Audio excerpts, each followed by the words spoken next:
Welcome to a series, He Trains My Hands for War, where we're going through the book of Joshua verse by verse, because the book of Joshua is by far the best example, by far, if not the only example of what it is for a group of people to follow the leading of God every step of the way through warfare. And it's important we study this book because in the end times, there'll be a remnant of combination of Jews and Gentiles who will war against the antichrist successfully in the War of the Saints for 3.5 years. And the only way to really be successful in that scenario at all is to do it God's way. Well, how does God war? Well, look at the book of Joshua. And where we are is Joshua is really kind of nearing the end of his success, his conquests, and it's really kind of an incredible place because you really just, your eyes are open to what it is that God actually did through Joshua. So we're just going to pick it up there. Joshua 12, starting verse 1.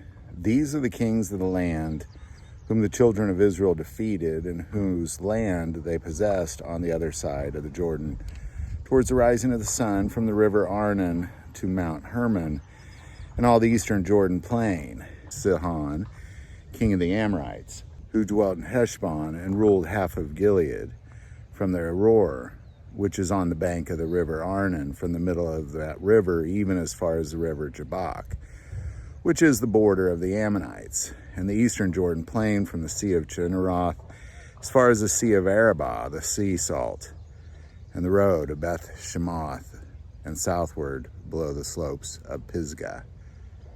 Og, king of Bashan, and his territory, who was of the remnant of the giants who dwelt in Ashtaroth and at Edrei, and resigned over Mount Hermon, over Silkah, over Belshan, as far as the border of the Geshurites and the Machathites, and over half of Gilead to the border of Shihon, king of Eshbon.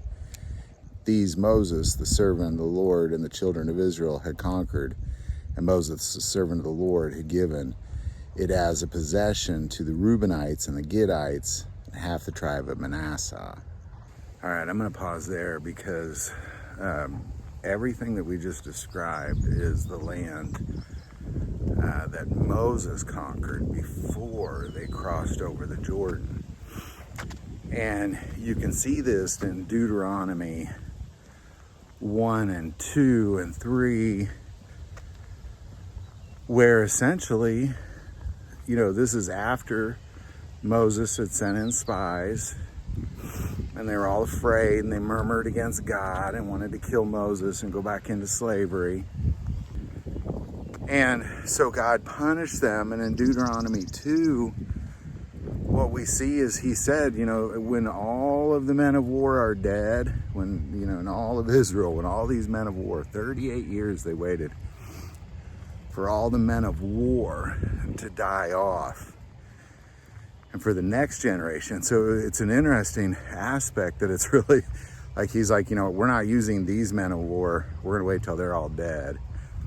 We're going to use these other men of war. And they essentially use, and as soon as they're destroyed in Deuteronomy 2, as soon as, really God destroys them all in the wilderness.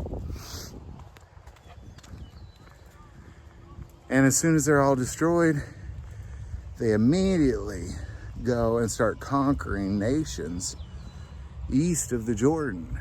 The king of Sihon was the king who refused to let them pass through.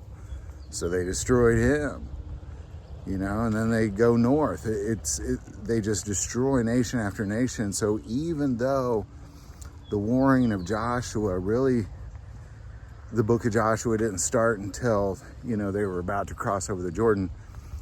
The wars of Joshua and Caleb and the younger generation of warriors went on for a couple years before they even went there. And this place that we're looking at here is exactly that thing.